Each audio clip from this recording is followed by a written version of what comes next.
If you are new on this channel, please subscribe and share.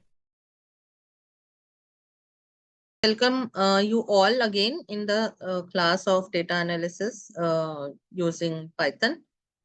So in last session, what we have done some exercise on to series, which is a data structure of Pandas library.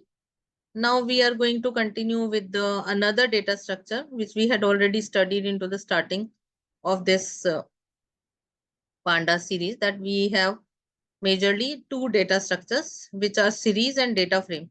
So series we had already finished. Now we are coming on to the data frame. We will do it in depth. कैसे हमें data frame बनाना है, किस किस तरीके से, different तरीके से हम डेटा फ्रेम बना सकते हैं, ये सारे एग्जाम्पल हमें अभी देखने। तो ये लास्ट हमारा जो था वो हमने ये एक्सरसाइज करी थी। उसके बाद अब हम we are coming on to the data frames. तो डेटा फ्रेम्स में हमने एक बार पहले भी डेटा फ्रेम्स करे थे, बट अभी हम थोड़ा डिटेल में करने की कोशिश करते हैं कि what the data frame is. Series हमें समझ में आ गई है कि वन डायमेंशन एरे अगर बनानी है तो उसके लिए सीरीज होती है जो कि आपकी इंडेक्स के साथ होती है। In the same manner, if you want two dimension array या two dimension structure, then you have to create a data frame. Again, the data frame is also having index. जैसे कि हमारे को मतलब ये हुआ ना, पांडास की दो डेटा स्ट्रक्चर हमने पढ़े, एक सीरीज और एक ये डेटा फ्रेम हम पढ़ रहे हैं। सीरीज के अंदर भी हमारे पास इंडेक्स होती है,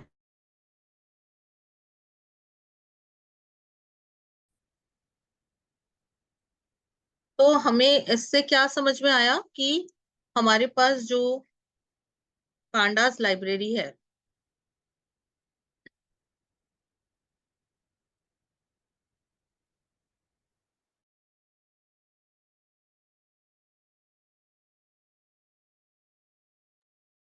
pandas library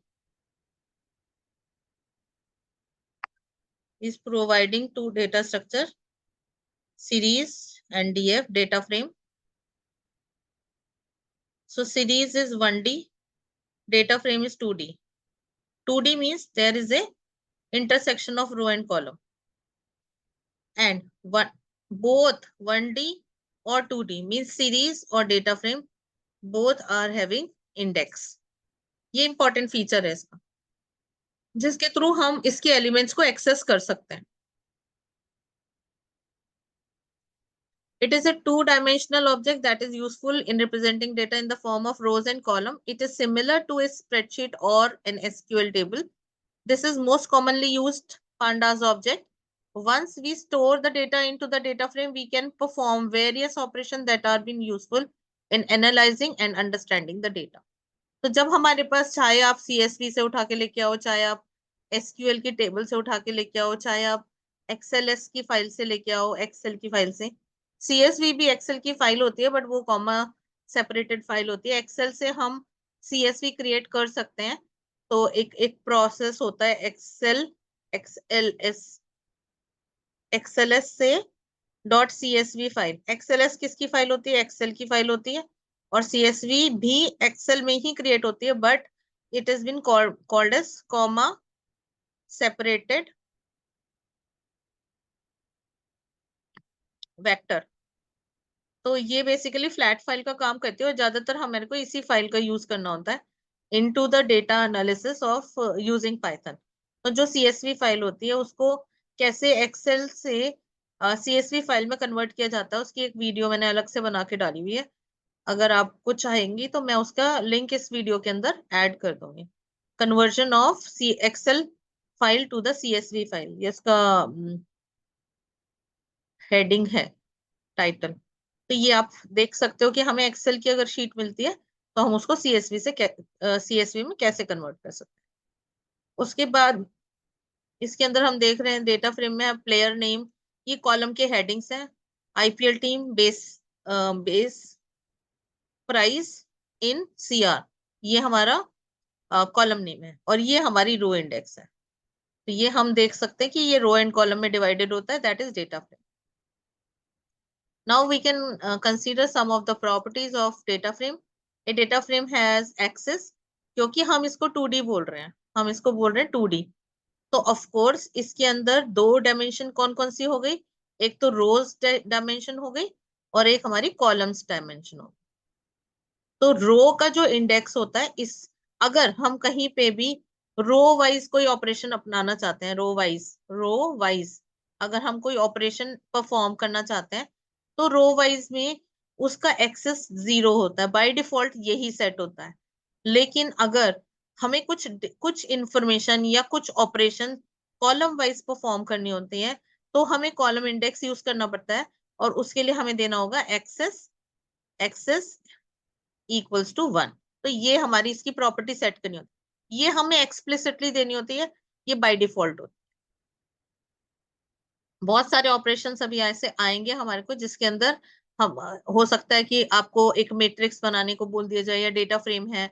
तो अब जैसे सपोज करो एक डेटा फ्रेम को हम एक्सेस करते हैं, आप एक एक्सेल की शीट को कंसीडर करो। जब हम एक्सेल की शीट एक क्रिएट करते हैं, लेट्स सपोज कि यहाँ पे हमारे पास है रोल नंबर, ये है नेम, फिर M1 M2 और M3 है, और यहाँ पे टोटल है।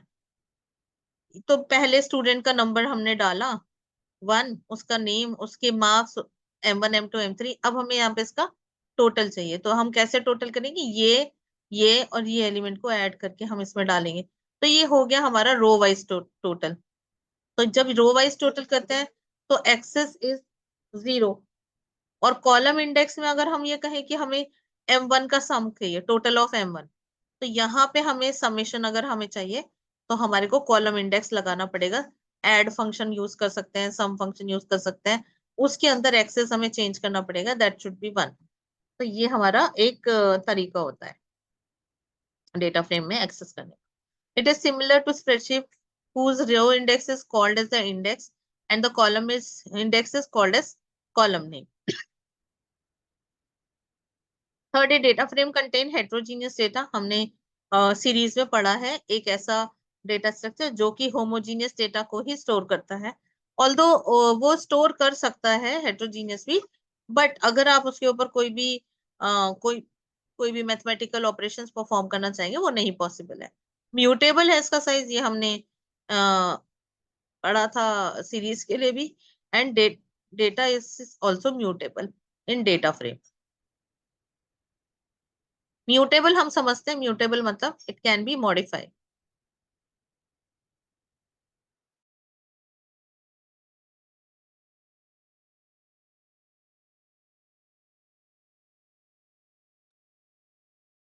How what are the different methods by which we can create the data frame? तो डेटा फ्रेम क्रिएट करने के लिए हमारे पास डिफरेंट मेथड है। हम सीरीज के थ्रू बना सकते हैं, हम लिस्ट के थ्रू बना सकते हैं, हम डिक्शनरी के थ्रू बना सकते हैं, या फिर हम numpy 2D एरे के थ्रू भी बना सकते हैं। किसको? Data frame. 2D क्यों एरे चाहिए हमें? क्योंकि data frame is a 2 dimension structure. तो ये हमारे मेथड्स होते हैं, ये सारे मेथड्स हम 1 बाय 1 देख लेते हैं, किस किस मेथड से कैसे कैसे हमारे को कोड करना होता है। Then we will do it practically as well. So first, how to create empty data frame. सबसे पहले हमें ये पता चलना चाहिए हम एम्प्टी डेटा फ्रेम कैसे क्रिएट करते हैं। ये हम पहले भी कई सारे सेशंस में देख चुके हैं। हर डेटा स्ट्रक्चर को क्रिएट करने के लिए हमारे पास एक कंस्ट्रक्टर टाइप की चीज होती है। लिस्ट अगर बनाना चाहते हो तो लिस्ट नाम का एक फंक्शन होता है, उसको आप ब्रैकेट करो, इक्वल टू कर दो L के, तो ये एम्प्टी लिस्ट बन जाएगी। अगर आपको डिक्शनरी बनानी है तो हम क्या करते थे, हम एक डिक मेथड यूज करते थे जिससे कि एम्प्टी डिक्शनरी बन जाती थी। ऐसे ही हमारे पास टपल था जिसके लिए हम टपल एक मेथड यूज करते थे, that is actually called as the constructors. तो ये हमारा मेथड होता था। The same way we have a function called as data frame which will create empty data frame. तो हमने पांडास इंपोर्ट किया, हमने कहा df equals to pd dot data frame, df को प्रिंट कराया तो हमारे को एम्प्टी डेटा फ्रेम दे देगा, ना तो इसके कॉलम में कुछ होगा ना ही उसके इंडेक्स में कुछ होगा। तो it will create a empty data frame. Now another is, हमारे पास 4 मेथड थे, हमने इस वाले स्लाइड में देखा था कि हमारे पास सीरीज के थ्रू हम बना सकते हैं, लिस्ट के थ्रू, डिक्शनरी और numpy 2D के। तो हम सबसे पहले देख रहे हैं सीरीज के थ्रू हम कैसे बनाएं।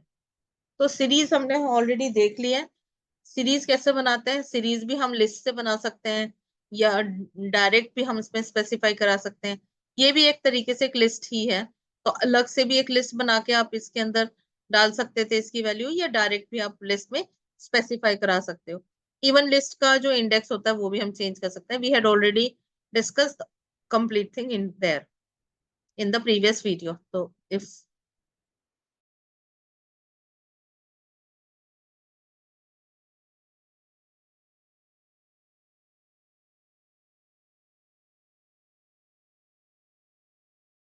तो डेटा फ्रेम हमें सीरीज से कैसे क्रिएट करने, पहले हमें सीरीज क्रिएट करनी पड़ेगी और फिर सिंपल डेटा फ्रेम का जो फंक्शन है उसके अंदर हम सीरीज की वेरिएबल दे देंगे। तो आपके पास अगर हम डीएफ को प्रिंट करेंगे तो ये हमें ये वाला प्रिंट करके दे। डिफॉल्ट कॉलम नेम इज 0, क्योंकि यहाँ पे ये हमारा कॉलम नेम देगा। हमने यहाँ पे कोई भी कॉलम नेम मेंशन नहीं किया, तो by default column name will be 0। और ये आपकी रो इंडेक्स, ये आपको पता है, ये 0 से स्टार्ट होती है, तो दिस विल बी 0 1 2 एंड 3। तो ये हमारा ऐसे सीरीज के थ्रू डेटा फ्रेम बन जाएगा। अब अगर आपको इंडेक्स को चेंज करना है तो यहाँ पे कॉमा लगा के आप इंडेक्स की वैल्यू, जैसे कि हम सीरीज में चेंज करते थे, हम कर सकते हैं।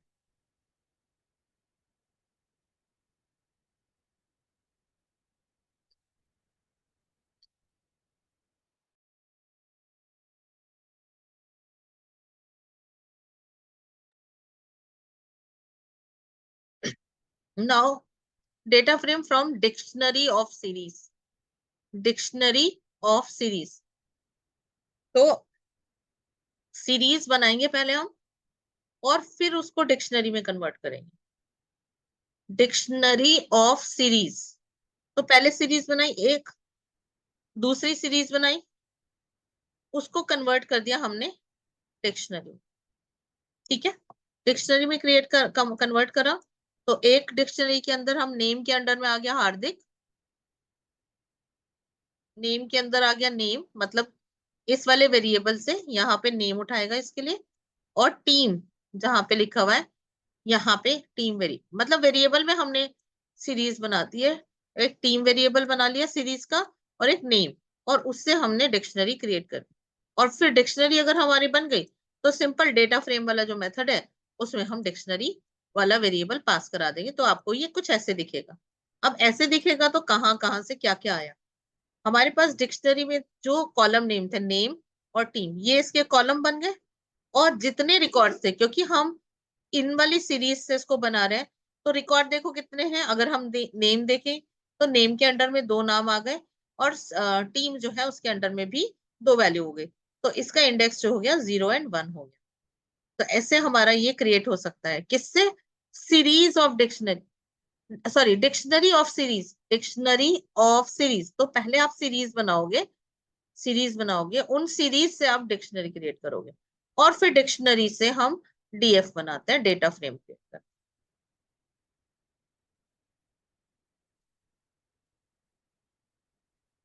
नेक्स्ट हमारा क्या मेथड है? Data frame from list of dictionary. List of dictionary, अब हमारे पास है लिस्ट ऑफ डिक्शनरी, तो पहले हम डिक्शनरीज बनाएंगे, डिक्शनरीज, और डिक्शनरीज के बाद हम उसको लिस्ट में कन्वर्ट करेंगे। तो देखो यहाँ पे एल, ये लिस्ट बना रहे हैं हम, स्क्वायर ब्रैकेट स्टार्ट किया तो लिस्ट बन गई हमारी, स्टार्ट हो गई। अब इस लिस्ट के अंदर यहाँ पे एक वैल्यू जो है वो क्या है? ये हमारी डिक्शनरी है। डिक्शनरी पहली नेम सचिन, सरनेम भारद्वाज। दूसरी dictionary name Vinod, surname Verma, name Rajesh, surname Mishra. 3 dictionaries बनाई गई है, 3 डिक्शनरी। अब लिस्ट बन गई है तुम्हारे पास, तो उसको सिंपल फ्रेम में डालो। आपके पास नेम यहाँ पे कॉमन सा कॉलम आ रहा है, सरनेम एक कॉलम आ रहा है, और इंडेक्स आपके पास कितनी आ गई? 3, क्योंकि 3 डिक्शनरीज आपने डाली, तो वो तीनों के डेटा यहाँ पे आपको डिस्प्ले करा।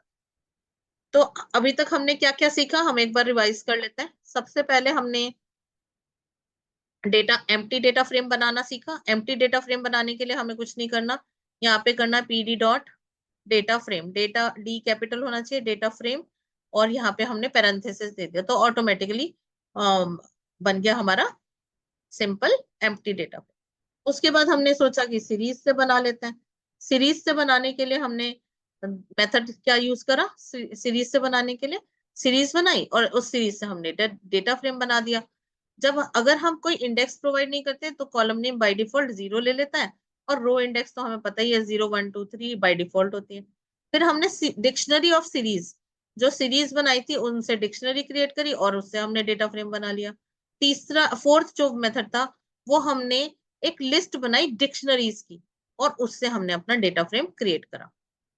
नाउ अब देखो डेटा फ्रेम हमने क्रिएट कर दिया, अब इसका फंक्शन क्या है या क्या यूटिलाइजेशन है। इसका यूटिलाइजेशन हम यहाँ समझते हैं पहले। ये तो हम अभी बहुत छोटी सी डिक्शनरी बना रहे हैं। बहुत छोटी सी डिक्शनरी बनाने का मतलब क्या हो गया, we are having only 3 records, ठीक है। बट जब हमारे पास बहुत सारी बड़ी बड़ी फाइल्स होती है इंडस्ट्री लेवल की, लाइक सीएसवी होती है, एक्सेल फाइल होती है, या एसक्यूएल की टेबल्स होती हैं, उनमें हो सकता है लैक्स में डेटा हो, इन लैक्स। तो वो सारा का सारा डेटा हमारी इन डिक्शनरीज के अंदर सेव हो। अब उन डिक्शनरीज में सेव करने का क्या वैल्यू है, क्या मीनिंग है, क्यों हम कर रहे हैं? क्योंकि हम ये चाहते हैं कि जो हमारे पास ये रिकॉर्ड आया है, जैसे सचिन भारद्वाज है, मुझे इस सचिन भारद्वाज के रिकॉर्ड के ऊपर, ये एक रिकॉर्ड कहलाता है हमारे पास। डेटाबेस में बात करोगे, एक्सेल में बात करोगे, सीएसवी में बात करोगे, एक रो को एक टपल भी बोला जाता है, एक रिकॉर्ड भी बोला जाता है। तो इसके साथ हमारे को कोई प्रोसेस करना है, या हो सकता है इसके नाम को हमें प्रोसेस करना है, या हो सकता है इसके साथ हमें किसी और डेटा को कनेक्ट करना है। तो वो हमारा कोई भी प्रोसेस हो सकता है, और हम ये चाहते हैं कि एक एक रिकॉर्ड उठाता जाए वो और प्रोसेस करता जाए। जैसे कि हमने अपने फॉर लूप लगा के हमने लिस्ट के अंदर भी किया था। जैसे अगर एक लिस्ट बना लेते हैं L इक्वल्स टू 1 2 3 4, और हम फिर करते हैं फॉर आई इन L, और फिर अगर हम प्रिंट करा दें तो प्रिंट आई करा देते हैं, तो वो 1 by 1 एलिमेंट्स को प्रिंट करता जाता है।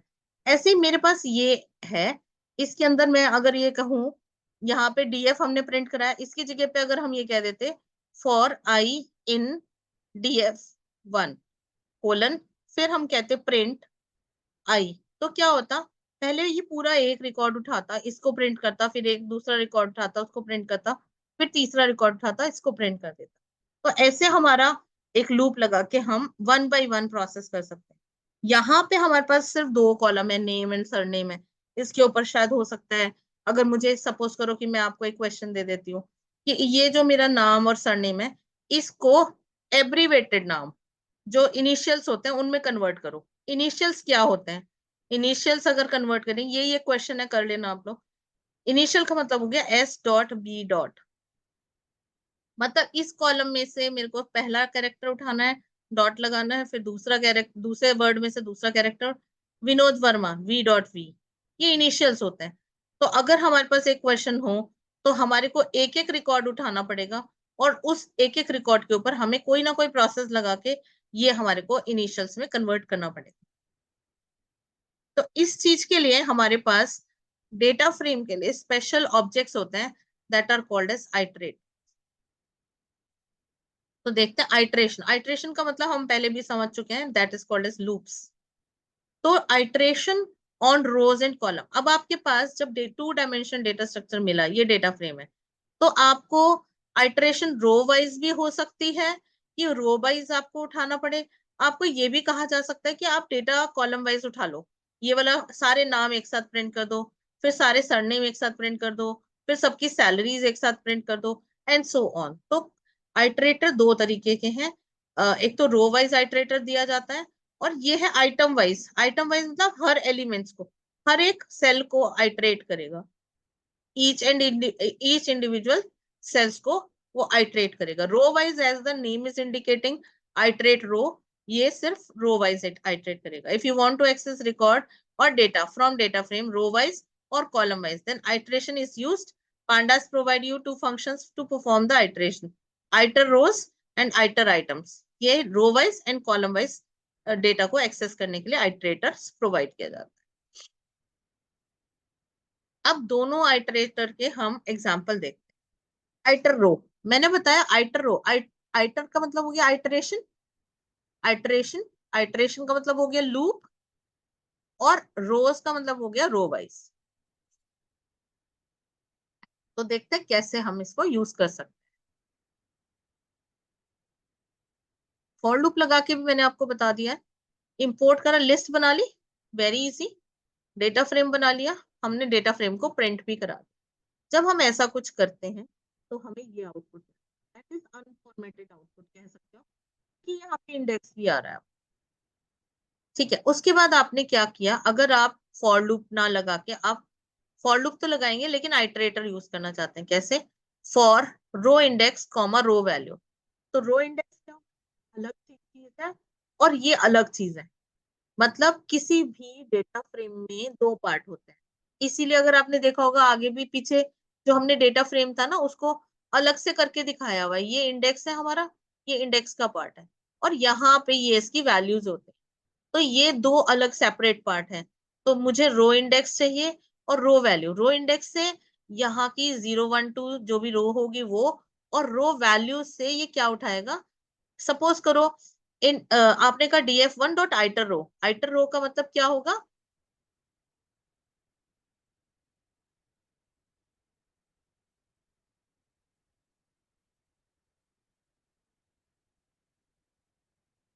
आइटर रो का मतलब क्या हुआ, रो वाइज आइटरेट करें। ठीक है, रो इंडेक्स उठाए और रो वैल्यू उठाए। किसके अंदर? रो इंडेक्स कहाँ पे आएगी? रो इंडेक्स वेरिएबल के अंदर, और जो वैल्यूज है रो वैल्यूज उसमें आएंगी। तो आपने कहा print slash n row index is row index, तो क्या आया? Row index is 0। By default उठाता है ये, हमारे को कुछ कहने की, मेंशन करने की जरूरत नहीं है, क्योंकि हमने ये df1 डॉट आइटर रो करा। आइटर रो मतलब पहली पहली रो को उठा लो। पहली रो को उठा के दो अलग अलग जगह पे बाइफरकेट कर दिया। बाइफरकेट करके इंडेक्स जो था वो रो इंडेक्स में स्टोर करा दिया, जो वैल्यूज थी उसकी वो आपने रो वैल्यू में, और अब हम इसको सेपरेटली प्रिंट करा रहे हैं। Row index is this, row value is, यहाँ पे आपकी रो वैल्यू आ जाएगी। तो रो वैल्यू क्या आ गई आपको? Name is name Sachin, surname is Bhardwaj. उसके बाद इसने इसका डेटा टाइप भी मेंशन कर, ये पहली रो के लिए हुआ। ऐसे ही फिर लूप दोबारा मूव करेगा, रो इंडेक्स हो जाएगी 1, और फिर सेपरेट दूसरा वैल्यू भी एक्सेस कर सकते हो। तो ये सारी चीजें ना जब आप प्रोजेक्ट्स वगैरह बनाते हो, ये बहुत काम आ जाती है। आइटरेशन, आइटर रो, आइटर कॉलम, कैसे हमें आइटरेट करना है, ये सब चीजें हमें काम आती है। सेम चीज विद दिस, यहाँ पे क्या हुआ, आइटर आइटम कर दिया हमने। अभी तक हमने क्या कर रहे थे, हम रोज का रो इंडेक्स और कॉलम रो वैल्यू ले रहे थे। यहाँ पे हमने ऐसे ले ली, ये वेरिएबल कुछ भी हो सकता है। अगर आप इसको फॉर ऐसा करना चाहते हो, फॉर C1 C2 ये भी चलेगा, ये फिक्स्ड नहीं है। ये फिक्स्ड नहीं है। Column underscore name and column underscore value, ये बाय डिफॉल्ट सेपरेट करता है। ये कॉलम नेम है, इनको कॉलम नेम, और ये कॉलम की वैल्यू होगा। अगर आप रो कॉलम वाइज सेपरेट करोगे तो ये हमेशा आपकी कॉलम नेम के अंदर आएगी, अपने आप उठाएगा, ये आपको कुछ भी करने की जरूरत नहीं है। और ये टोटल वैल्यू आपकी इसके अंदर स्टोर हो जाएगी। अब जब हमारे पास इसके अंदर स्टोर होगी, अब देखो अगर मैं चाहूं तो मैं इससे सेपरेट कर सकती हूँ। कॉल वैल्यू में मेरे पास क्या आएगा, जब पहला रिकॉर्ड आएगा तो कॉल वैल्यू में मुझे ये मिलेगा, कॉल वैल्यू। तो कॉल वैल्यू को भी मैं सेपरेट कर सकती हूँ, call underscore value. Call value में ये 0 इंडेक्स होगा और ये 1 होगा। तो अगर मैं 0 को ले लूंगी तो मुझे ये सचिन देगा, और अगर कॉल अंडरस्कोर वैल्यू इसके अंदर मैं 1 डालूंगी इंडेक्स, तो ये मुझे भारद्वाज देगा। तो सेपरेट हो गया। जैसे कि मैंने आपको अभी बताया कि मुझे इनिशियल प्रिंट कराने हैं। ये क्वेश्चन ही है एक, ये हम एक क्वेश्चन करेंगे। क्वेश्चन ये है कि हमारे को एक डेटा फ्रेम है, डेटा फ्रेम, उसके अंदर हमारे पास फर्स्ट नेम और last name, first name, middle name and last name stored है। जैसे कि इसके अंदर तो फर्स्ट नेम और सरनेम ही डाला हुआ है। हम ऐसे करेंगे इसको, डेटा फ्रेम क्रिएट करना है, first name, middle name, last name. और जैसे अगर किसी का फर्स्ट नेम किसी ने डाला, लेट्स सपोज मैं अपना फर्स्ट नेम डालती हूँ राखी, मिडिल नेम मेरा कोई भी नहीं है तो मैं एम्प्टी छोड़ती हूँ, और मैं अपना नाम डालती हूँ पूरा नेक्स्ट क्लास। तो मेरा इनिशियल क्या होना चाहिए, R डॉट छिब्बर। मतलब पहला और मिडिल नेम ये इनिशियल्स में आएंगे, और जो लास्ट नेम होगा that should be comes complete. तो इस टाइप से एक हम क्वेश्चन करेंगे। ये आप लोगों के लिए प्रैक्टिस क्वेश्चन है, आप करके देखना इसको।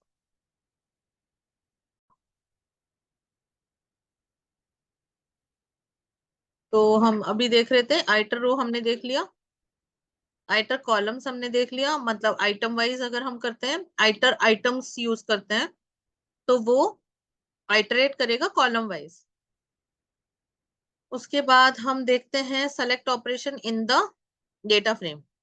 अब देखो जैसे ये डेटा फ्रेम है हमारा, ये डेटा फ्रेम हमारा कुछ एसक्यूएल की, अगर आप लोगों को कोई नॉलेज है, एसक्यूएल टेबल समझ लो, या हमारे पास जैसे एक्सेल की शीट होती है, एक्सेल की शीट में से हमें कुछ पर्टिकुलर रिकॉर्ड्स फिल्टर करने होते हैं। तो उसमें से क्या होता है कि एक ड्रॉप डाउन लिस्ट टाइप की बन जाती है यहाँ पे। लेट सपोज कि नेम की ड्रॉप डाउन लिस्ट है, या सपोज करो सैलरी की ड्रॉप डाउन लिस्ट है। तो उस ड्रॉप डाउन लिस्ट में से जो भी आप उसके अंदर आप फिल्टर लगा सकते हो, और उस फिल्टर के अकॉर्डिंग वो आपको सर्च करके रिकॉर्ड्स को मेंशन करता है। तो इन द सेम मैनर हमारे पास सेलेक्ट ऑपरेशन होता है, सेलेक्ट ऑपरेशन इन डीएफ, यानी कि डेटा फ्रेम्स के अंदर, इन डेटा फ्रेम्स। तो ये क्या होता है वो देखते हैं। Let we see. तो अभी हमारे पास क्या है, select operation to access the column data we can mention the column name as the subscript. तो जैसे हमें फिल्टर करना है, हमने कहा DF square bracket EMP ID. तो या ऐसे यूज कर सकते हैं, या फिर हम ऐसे भी यूज कर सकते हैं, बिना पैरामीटर के, बिना स्क्वायर ब्रैकेट के भी डीएफ डॉट एम्प्लॉय आईडी करेंगे तो वो आपको उस कॉलम की वैल्यू दे देगा। लेट सपोज एम्प्लॉय डेटा बनाया, ये हमारी डिक्शनरी है। अब देखो हमने अभी फिलहाल क्या करा था, ये नया फॉर्मेट है। हमने डिक्शनरी, सॉरी लिस्ट के अंदर डिक्शनरी क्रिएट की थी। वन डिक्शनरी, फिर हमने टू डिक्शनरी, फिर हमने थ्री डिक्शनरी क्रिएट की थी। अब मैं रिवर्स प्रोसेस भी कर रही हूँ। Reverse process is also possible. What is the meaning of reverse process? See, यहाँ पे कर्ली ब्रेसेस है, यानी कि डिक्शनरी स्टार्ट हो रहा है। पहला डिक्शनरी का जो की है वो क्या है, एम्प्लॉय आईडी, और वैल्यू हमने एक लिस्ट के फॉर्मेट में प्रोवाइड करा दी। उसके बाद नेक्स्ट की है ई नेम, उसके अंदर सारे लोगों के नेम्स प्रोवाइड करा दिए। तीसरी हमारे पास जो की वैल्यू है डिक्शनरी की, उसमें हमने डेट ऑफ ज्वाइनिंग सारे लोगों की प्रोवाइड करा दी, और लास्ट में हमने कर्ली ब्रेसेस बंद किया तो हमने डिक्शनरी बंद कर दी। तो ये एक रिवर्स प्रोसेस है जो हमने पहले देखा था, लिस्ट ऑफ डिक्शनरी। अब हमने कहा डिक्शनरी ऑफ लिस्ट। तो ये लिस्ट, एक लिस्ट, दो लिस्ट और तीन लिस्ट, ये तीन लिस्ट होगा। तीनों लिस्ट की हमारी एक, तीनों लिस्ट को यूज करके हम एक डिक्शनरी बना लेते हैं, और उसके बाद हम इसको हाँ, इस डिक्शनरी से हम डेटा फ्रेम बना लेते हैं। तो ये हमारा डेटा फ्रेम का ऑब्जेक्ट हो गया, फंक्शन हो गया, और ईएमपी डेटा हम प्रोवाइड करा देते हैं, तो हमारा डेटा फ्रेम क्रिएट हो जाए। Very simple. ठीक है, अभी हम अगर प्रैक्टिकली एग्जांपल देखें, तो हमने इसको रन करके देखा, जब हमने डीएफ दिया तो ये आउटपुट मेरे पास आ गया। ये आउटपुट कैसे आया देखो। अब इंडेक्स तो है ही है, ये तो अटैच होती है डेटा फ्रेम के साथ, उसमें तो कोई शक ही नहीं है। अब हमारे पास एम्प्लॉय आईडी था, ये कॉलम आ गया एम्प्लॉय आईडी, और उसकी सारी वैल्यूज कहाँ आ गई, उसके नीचे। फिर आपने कहा की वैल्यू क्या बन गया, कॉलम, कॉलम नेम, और उसके सारी वैल्यू इधर आ गई।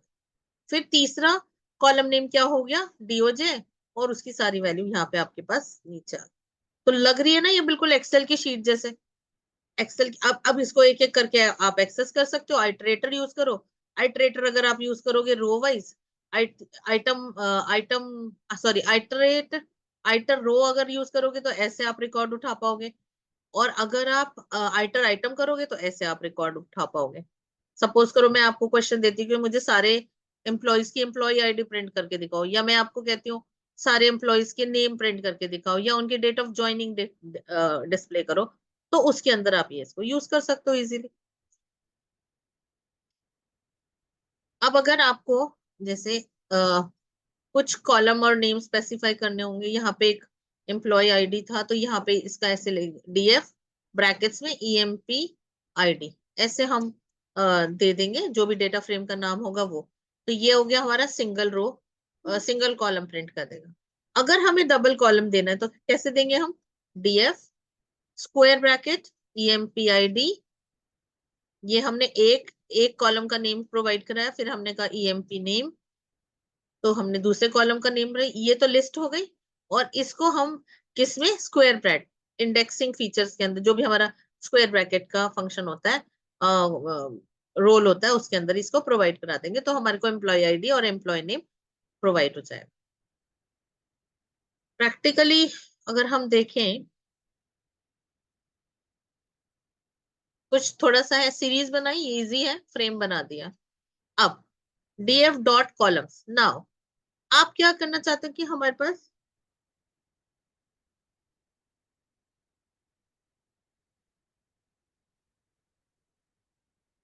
पास df डॉट कॉलम्स हमने फंक्शन में लिए, और उसकी एक लिस्ट वन बनाई to rename the default column name of data frame.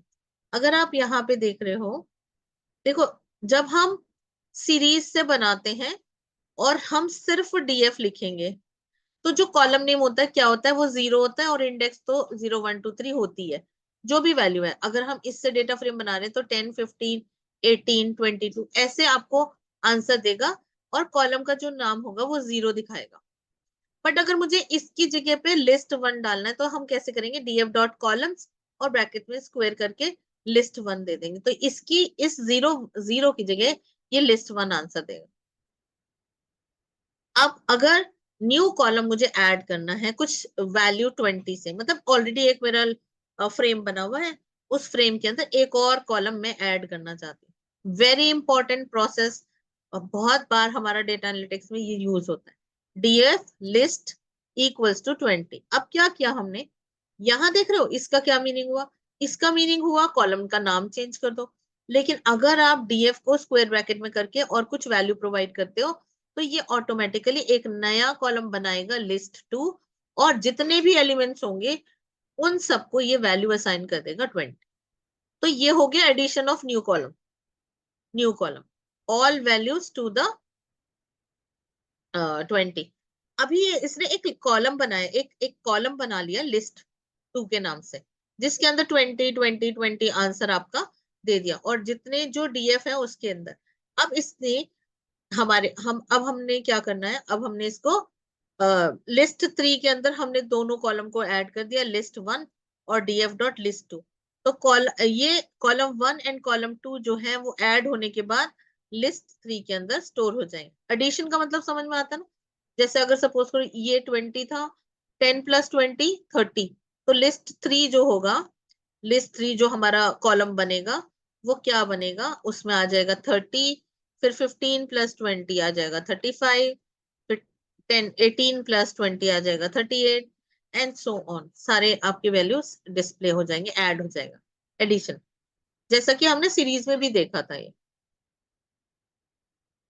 अगर आपको डिलीट करना है कोई कॉलम जो ऑलरेडी एग्जिस्ट करता है इन डेटा फ्रेम, तो आपके पास एक डेल कमांड होता है, फिर आपके पास पॉप कमांड होता है, और एक ड्रॉप होता है। तीन तरीके से हम किसी भी एक डेटा फ्रेम के कॉलम को डिलीट कर सकते हैं। तो हम देखते हैं कैसे डिलीट करेंगे। तो क्या है? डेल, डेल डीएफ और स्क्वायर ब्रैकेट में लिस्ट दिया, तो हमने सिंपली मेंशन कर दिया कि थर्ड कॉलम को डिलीट कर दो। डीएफ, अगर हम डीएफ करते हैं तो यहाँ ये हमारे को लिस्ट वन और लिस्ट टू दिखा देगा, क्योंकि हमने थर्ड कॉलम को ड्रॉप कर दिया था, यहाँ पर डिलीट कर दिया था, मतलब डेल फंक्शन से, डिलीट फंक्शन। पॉप फंक्शन भी ऐसे ही काम करता है, डीएफ डॉट पॉप, और यहाँ पे कॉलम का नाम स्पेसिफाई कर दो, तो अब आपके लिस्ट के अंदर सिर्फ एक ही कॉलम मेंशन है, उसका नाम है लिस्ट। ये पॉप का फंक्शन है, मतलब बस सिंटेक्सेस फर्क है, काम तो सेम ही है, कॉलम डिलीट कर रहा है वो। अगर ड्रॉप यूज करना है तो ड्रॉप भी यूज कर सकते हैं, लेकिन हमें इसमें बताना पड़ेगा हमें किसको ड्रॉप करना है। तो अब देखो, हमने कहा हमारे पास एक ये लिस्ट है, इसका हमने कॉलम नेम डाल दिया लिस्ट वन, यहाँ पे 0 1 2 3 10 20 30 40 आंसर आ गया। इसमें हमने एक और कॉलम ऐड कर दिया, हमने कह दिया लिस्ट टू, इसके अंदर सारे वेरिएबल्स के अंदर हमारे पास वैल्यू आ गई 40। Now what I am saying is df1 equals to df dot drop list to axis one. मैंने अभी थोड़ी देर पहले आपको बताया था कि हमारे पास अगर हम ड्रॉप फंक्शन यूज करते हैं तो ड्रॉप हमारी रो भी हो सकती है, ड्रॉप हमारी कॉलम भी हो सकते हैं। तो यहाँ पे बाय डिफॉल्ट अगर हम करेंगे तो ये रो को चेक करेगा, रो में सर्च करेगा, जो कि रो है नहीं, रो हमारी है 0 1 2 3, ये इसका इंडेक्स है। लेकिन हो सकता है ये आपको फिर एरर दे दे, तो हमने इसको मेंशन कर दिया कि लिस्ट टू तुझे कहाँ पे मिलेगा, एक्सेस 1 में मिलेगा। एक्सेस 1 का मतलब क्या हुआ, कॉलम्स में मिलेगा, तो it will search in column. उसके बाद df dot drop index equals to 2,3 and axis 0। अब अगर आपको रो वाइज डिलीट करनी है, इंडेक्स कौन सी डिलीट ड्रॉप करनी है, सेकेंड एंड थर्ड, तो ये हमारा 0 है, ये 1, ये 2, ये 3। अगर हम ये वाला कमांड करते हैं तो इससे हमारा क्या होगा, 0 1 2 3, ये पहले ही था हमारा, 10 20 30 40 ये था, और हमने 40 40 ऐड करा था इसमें। तो उसके बाद हमने इसको ड्रॉप किया था, तो हमारा जो डेटा फ्रेम बचा था वो ये बचा था। अब हम कह रहे हैं इसको कि सेकेंड एंड थर्ड एक्सेस 0, यानी कि ये वाली रो भी डिलीट कर दो। तो हमारे पास आउटपुट क्या बचेगा, 0 10 और 120, ये आउटपुट बचा है आफ्टर एग्जीक्यूटिंग दिस कमांड। तो यहाँ पे ये ध्यान रखने वाली बात है कि हम एक्सेस कैसे हम डिलीट कर रहे हैं, क्या हम कॉलम वाइज डिलीट करना चाहते हैं या हम रो वाइज डिलीट करना चाहते हैं, that we have to keep track. तो ये आ गया था, मैंने आपको दिखाया 0 1 2, फर्स्ट आ गया लिस्ट 1, सेकेंड आ गया 40 40 40 आफ्टर डिलीशन फर्स्ट कॉलम। तो लिस्ट 1 रह गया, यहाँ पे आ गया आफ्टर डिलीशन ऑफ, ओके ये थोड़ा कट किया, चेक मैं बता देती हूँ। After deletion of first row, तो ये आपके पास आउटपुट आएगा 0 एंड 1, एंड यहाँ पे रह जाएगा 10 एंड 20, क्योंकि अब आपका जो हमने कमांड दिया था उसके according second and third index की रोज को हमने डिलीट करा था एक्सेस 0 कर।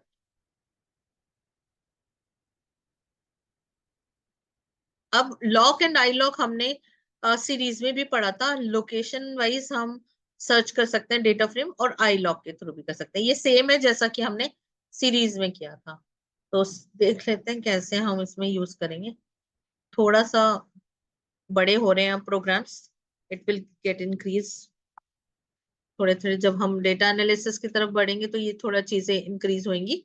तो हमने कहा df डॉट लॉग स्टार्ट रो, स्टार्ट कॉलम और एंड कॉलम, ये आपको मेंशन करना पड़ेगा, क्योंकि ये 2D एरे है, तो ऑफ कोर्स आपको रोज का भी सीक्वेंस मेंशन करना पड़ेगा और कॉलम्स का भी, कहाँ से कहाँ पे आपको डिलीट करना है।